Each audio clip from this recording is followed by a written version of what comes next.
The Whole Foods Market air conditioning hummed softly as shopping carts glided across the polished floor. It was Thursday, 6 o'clock in the afternoon, rush hour in Midtown Manhattan. Businessmen in tight suits checked their phones while waiting in the express checkout line. Bip, bip, bip. Barcodes passed through the scanner in a mechanical symphony. Whispered conversations mingled with the sound of paper bags being opened. The scent of gourmet coffee and French croissants wafted through the air-conditioned air. Richard Mitchell, a regional manager at Goldman & Associates, adjusted his Hermes tie as he pushed the cart. Organic Alaskan salmon, $1,000 Chardonnay, cheeses imported from France. His posture radiated the confidence of someone who has never questioned his place in the world. The line moved slowly. He checked his Rolex. Meeting in an hour. Bip, bip, bip. $243, announced the cashier, a young Latina woman in a green uniform. Richard swiped his platinum card naturally. The same gesture as always. The same expected result. Transaction denied. Can you try again? He asked, his smile still intact. Transaction denied. The sound of the machine cut through the air like a blade. Conversation stopped. Eyes turned. Richard felt sweat begin to form on his palms.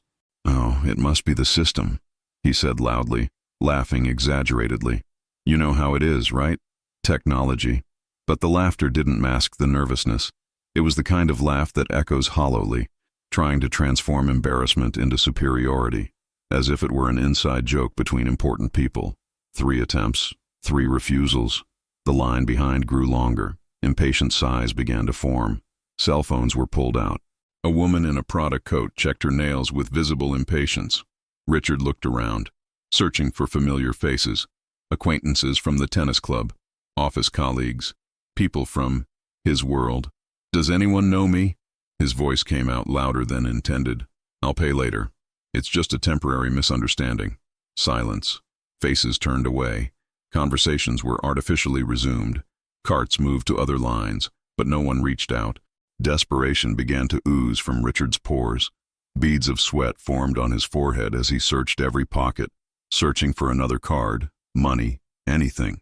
"Please," the voice was lower now, almost a whisper. "Can someone help me? You know me. I'll pay you later. I promise." Eyes roamed over every face in the line. Margaret Whitfield, the federal judge's wife, pretended to search for something in her Louis Vuitton bag. James Patterson, a partner at Manhattan's most prestigious law firm, checked his cell phone with exaggerated concentration. One by one, people began to walk away, discreetly, silently, as if the embarrassment were contagious. The young Latina cashier looked around, unsure of what to do. Her fingers drummed nervously on the counter. She recognized this man, always arrogant, always impatient, always treating employees as if they were invisible. "Excuse me, sir, but without payment." $243. Richard raised his voice. "It's only $243 for people who spend that much on lunch." But the voices around became sharp whispers. What an embarrassing situation. He was always a bit weird. "It's not our responsibility." An elderly couple changed lines, visibly uncomfortable. A blonde executive made an imaginary call on her cell phone, talking loudly about important things to avoid embarrassing others. The silence became deafening. Richard felt the weight of 40 years of privilege crumbling. For the first time in his life, he was on the other side, vulnerable, needy, begging for help in a world he had been taught to dominate. The line behind emptied. Carts were pushed to other checkouts. The noise of beep continued around, but there, on that island of embarrassment, there was only the sound of his own rapid breathing and the hum of the air conditioning. He looked at the box again, his eyes pleading. She looked down, embarrassed. It wasn't her decision. It was the rules. It was then that a calm voice cut through the silence like a gentle blade. "I'll pay." All heads turned in the direction of the voice. That's when she appeared.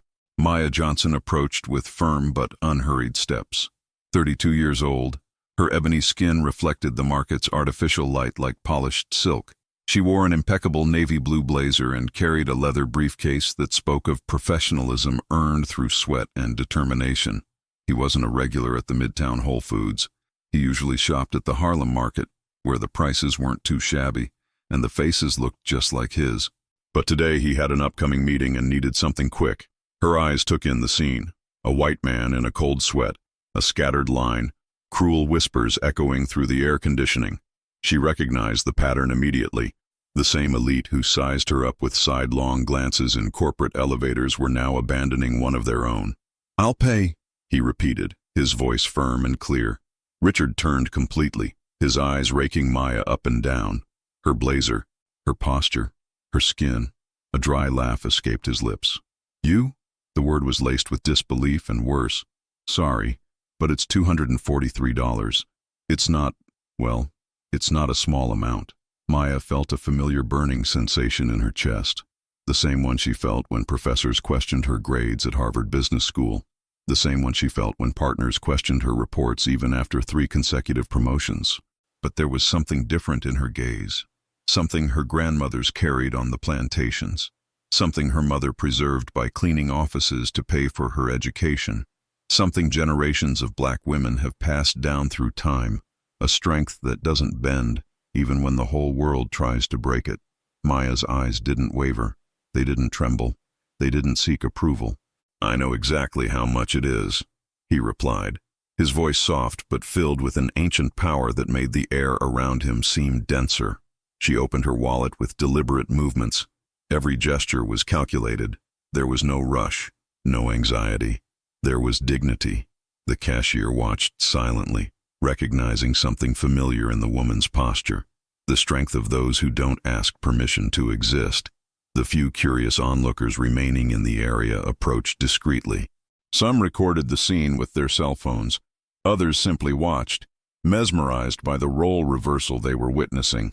Richard continued to laugh, but now the sound was forced, artificial. Maya held out the black card to the cashier. "You can go through," he said, keeping his eyes fixed on Richard's. Still, she swiped her card. Time seemed to slow down as the machine processed the payment. Bip, a second that lasted an eternity. The young cashier stared at the screen, her eyes widening slightly. Maya remained motionless, the black card still between her fingers, while Richard held his breath unconsciously. Transaction approved. The sound of the receipt being printed cut through the silence like distant thunder. But it was the silence that followed that transformed that moment into something greater.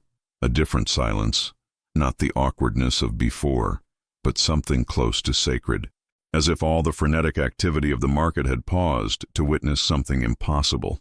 The blonde executive stopped mid-phone call. The elderly couple turned around completely. Employees at other checkouts craned their necks to see. Even the children in the shopping cart remained silent, feeling the intensity of the moment without comprehending its meaning. Maya took the receipt as calmly as she had offered help. There was no triumph in her eyes, no superiority. There was something much more powerful, pure humanity, crystallized in a gesture that defied all expectations of that space. Richard stood frozen, his face alternating between red and pale. For the first time in decades, he was speechless. There was no social protocol for this. There was no elite etiquette manual that taught you how to react when someone you've despised saves you from public humiliation. The bags were packed in silence. Maya signed the receipt without haste, each movement imbued with a dignity that echoed beyond the moment. It was more than a payment. It was a silent declaration that generosity knows no color, but smallness does. That true class isn't bought with platinum cards or big names, but carried in the soul. The murmurs began softly. She paid $243. After he has, Maya put the card in her wallet with precise movements. She didn't look at Richard. She didn't wait for thanks. She didn't seek recognition. He simply grabbed his own purchase, a simple sandwich and a water, and headed for the exit. Her heels echoed on the polished floor with a rhythm that sounded like ancient music, each step a note in a symphony of resistance her ancestors had composed, and which she continued to play. Richard stood there, holding the bags he hadn't paid for, surrounded by silence louder than any scream. She helped those who humiliated her, and left without looking back. 3 days have passed since the incident at Whole Foods. Manhattan's routine returned to its frenetic pace. Executives rushed to meetings. Cars honked in the Wall Street traffic. The market operated as usual, barcodes being scanned, cards being swiped, lives following their predetermined courses. But something had changed between the lines of that daily life. In the elevator at Goldman & Associates, Whispered conversations spread like invisible waves. Have you heard about that woman? What woman? The one who paid for Richard's groceries at Whole Foods. Seriously, tell me more. The details multiplied with each retelling. Some exaggerated, others downplayed, but all conveying the same disturbing essence. A black woman had demonstrated a nobility they themselves could not find within themselves. In line at the corner coffee shop, a young barista commented to her colleague, "My cousin works at the Whole Foods in Midtown. She said she's never seen anything like it. The woman just paid and left. She didn't even wait for a thank you. Like this. Like, she did what was right, just because it was right. No audience. No expectation of return." On the subway, a mother explained to her 8-year-old daughter, did she help even though she knew he was rude to her? "Yes, my love. But why? Because good people do good things. It doesn't matter how other people act." The child sat thoughtfully, processing a lesson about character that no schoolbook could ever teach so clearly. On social media, the video recorded by one of the witnesses began to circulate discreetly. It didn't go viral, not yet, but it was shared among people who recognized something rare in those grainy images: authenticity in a world of performance art. The comments were cautious, respectful. That's real class. She didn't do it for likes or recognition. Imagine having that inner strength. Richard Mitchell didn't show up at the office for 3 days. He claimed to have the flu, but his colleagues suspected something deeper, a silent existential crisis that credit cards and bank accounts couldn't solve. Meanwhile, Maya continued her normal routine: meetings, reports, presentations. She didn't mention the incident to anyone. To her, it was simply what any decent person would do. But the seeds were planted, in elevator conversations, in coffee lines, on subway cars, in the hearts of children who still believe the world can be better. 3 days have passed since the incident at Whole Foods.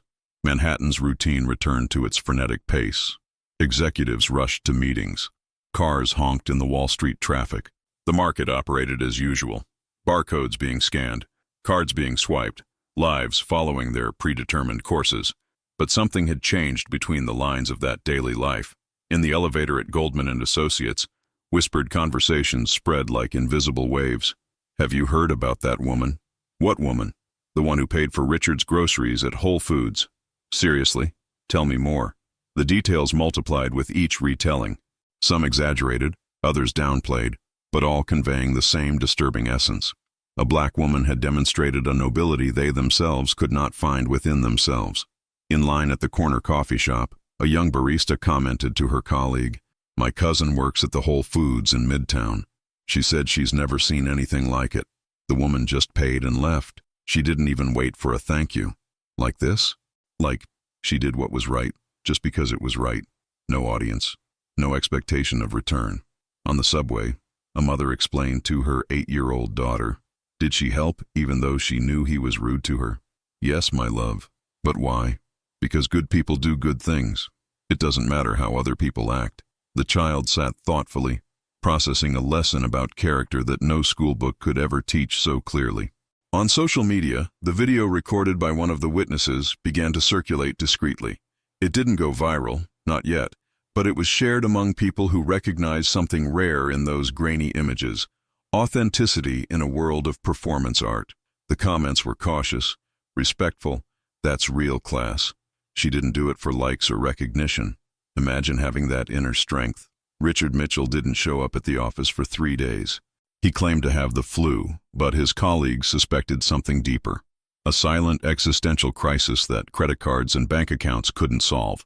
Meanwhile, Maya continued her normal routine: meetings, reports, presentations.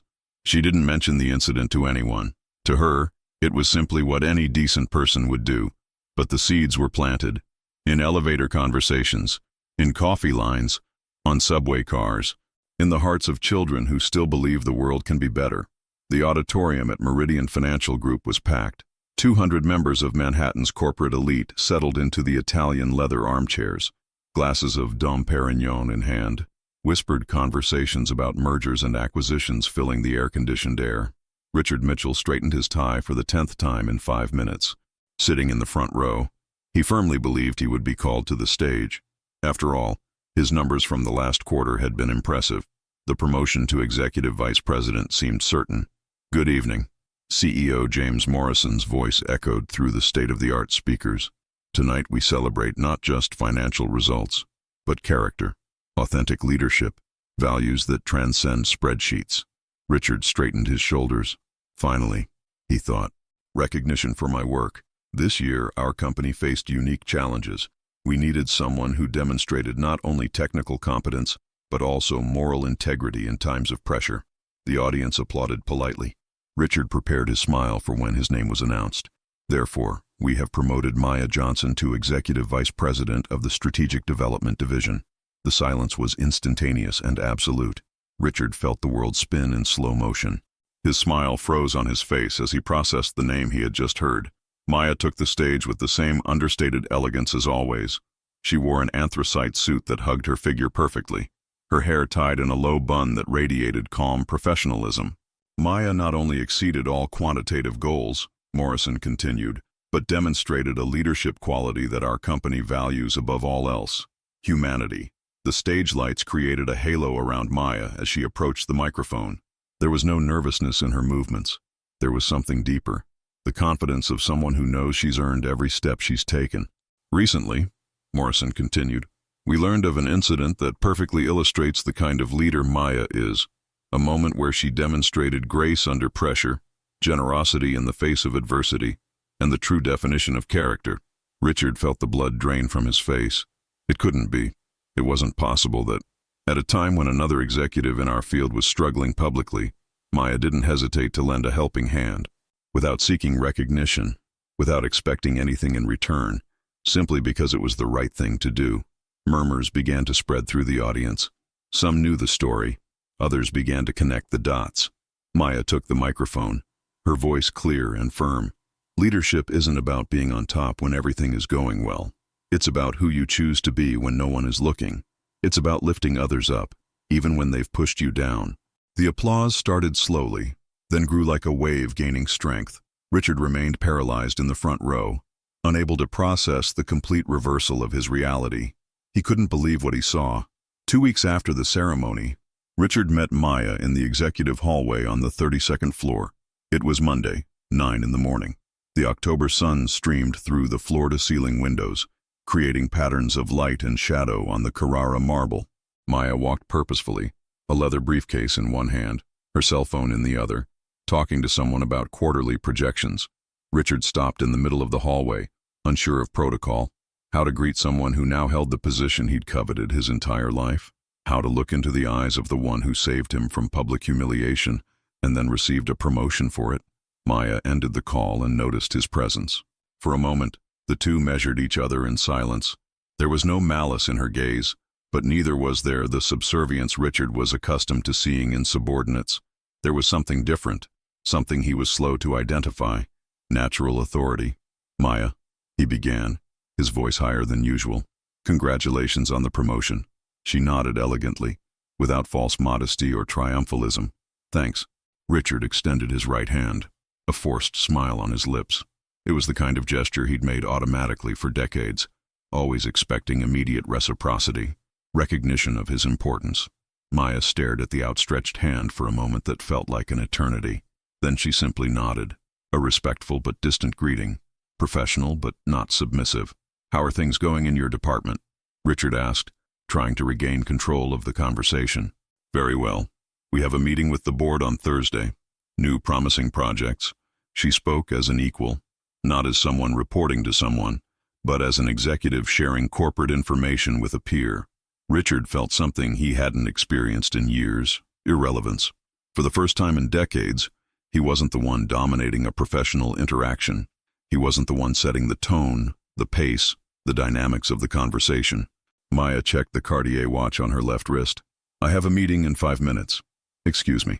She walked past him with firm steps, the sound of her Louboutin heels echoing down the hallway like a victory march. She didn't run. She didn't hurry. She simply walked with the confidence of someone who belonged there in her own right. Richard stood there, watching Maya walk away. The hallway that had once felt like her exclusive territory now felt different. The glass walls, the contemporary artwork, the panoramic view of Manhattan. Everything seemed reconfigured by her presence. For the first time, Richard viscerally understood something he had always known intellectually. Power is not granted, it is earned. And Maya had earned hers through competence, character, and an inner strength that no inherited privilege can buy. Now, she was in charge. The news spread beyond the corporate corridors of Manhattan. At Spelman College in Atlanta, business administration students gathered in their dorms to watch the video of Maya's promotion that went viral on social media. Keisha, a 19-year-old freshman, clutched her phone tightly as her classmates crowded around her. "Guys, did you see that?" she whispered, her eyes shining. "One of our sisters got there." The video showed Maya receiving the promotion with the same elegance she demonstrated in the market. But now, magnified across the screens of millions of devices, that moment became something greater. Living proof that Black women could occupy positions of power through excellence and integrity. In Oakland, California, Destiny Williams, a single mother of two and a nighttime MBA student, paused the video as Maya spoke about leadership. She repeated the phrase 3 times. Leadership isn't about being on top when everything is going well. It's about who you choose to be when no one is looking. "Kids, come here," Marcus Air 12 and Amara 9 called. "I want you to see this." Comments on social media multiplied like waves of hope. "Finally, a CEO who looks like me. My daughter needs to see this. Representation really matters. She achieved it on merit, not by quota. This is what it means to break the glass ceiling." In Harlem, at Mr. Washington's barber shop, Black men of all ages discussed the case as they waited for their haircuts. "Did you see? The sister not only helped the racist guy, but she was later promoted because of her character," said Jerome, a 35-year-old accountant. "That's strategy, bro," replied Marcus, a retired teacher. "She showed that our excellence speaks louder than their prejudice." In Chicago, Pastor Angela Brown used Maya's story in her Sunday sermon. "Brothers and sisters, when we do good without expecting recognition, when we choose compassion even in the face of hostility, we are planting seeds that bloom in places we never imagined." The congregation gave a standing ovation. At universities across the country, business professors have begun using Maya Johnson's case as a case study in ethical leadership and career advancement through strong values. Young Black women sent resumes to companies with newfound confidence. Mothers showed photos of Maya to their daughters, whispering, "You can make it too." Maya had become more than a successful executive. She had become a symbol of a powerful truth, that Black talent, when combined with opportunity and character, can transform not just individual careers, but an entire generation of dreamers. She didn't just win, she taught how to win. 6 months later, Meridian Financial Group looked like a transformed company. The main lobby, once dominated by portraits of white men in dark suits, now displayed a diversity that reflected the real America. But it was in the mural on the 32nd floor that the most profound change manifested itself. A photo of Maya stood at the center, not as a token or forced symbol, but as a natural leader whose presence redefined what it meant to belong in that space. Below the image, a gold plaque bore her own words. "Power is helping, even when they deny you humanity." Young Black interns stopped daily in front of that mural. Some took selfies. Others simply watched in silence, absorbing the visual possibility of their own futures. Aaliyah, a 22-year-old intern who recently graduated from Howard University, touched the plaque reverently. "My grandmother cleaned offices all her life," she whispered to her colleague. "She never imagined I'd be here, wearing a suit, making decisions that affect millions of dollars." The changes were tangible. Maya's personal initiative, a mentoring program for young Black professionals, had already benefited 50 people. Hiring reflected a conscious search for diverse talent. Executive meetings, once monochromatic, now echoed with voices carrying diverse stories, multiple perspectives, and innovative solutions. Maya walked the halls with the same elegance as always, but now her footprints left visible traces. Every young Black woman who felt confident speaking up in meetings, every young Black man who saw his ideas taken seriously, every child who saw her picture in the newspaper and whispered, "I can do it too." Richard Mitchell had transferred to the Boston office, not out of retaliation, but by choice. He needed time to rebuild a professional identity based on real competence, not inherited privilege. Before leaving, he left a letter in Maya's office. "Thank you for teaching me that true leadership isn't about commanding respect, but earning it. You saved me in 2 ways, in the marketplace and in life. Maya kept the letter in the drawer, not as a trophy, but as a reminder that transformation is always possible, even in the most hardened hearts. On the last Friday of the month, she looked out her office window at the hustle and bustle of Manhattan. Millions of people running, dreaming, fighting, winning, failing, starting over. Among them, young black women who now walked with firmer steps because they knew the glass ceiling could be shattered, not with anger, not with resentment, but with excellence that doesn't ask for permission and compassion that knows no color. Maya smiled discreetly, the same smile her ancestors had carried in the cotton fields, in the kitchens of the big houses, in the factories, in the hospitals. Everywhere they had planted seeds of dignity that now flourished in boardrooms and executive suites. The future was being written by hands that knew both hardness and tenderness, and that was just the beginning. If this story touched your heart, you can't stop here. Leave your like if you believe that small gestures can transform the whole world. And you? When was the last time you chose to do good even when no one was watching? Tell me in the comments. Turn on the notification bell, because every week I bring you real stories of people who chose to be the change they wanted to see in the world. And if you know someone who needs to hear this message of strength and representation, share this video. Sometimes, a single story can change a person's perspective forever. If you like this story, you should also watch No Nanny Could Handle the Millionaire's Children, until a black nanny arrived and did the unthinkable. This story is already on the channel, and you can't miss it. Remember, your excellence doesn't need permission, your goodness knows no color, and your future has no limits.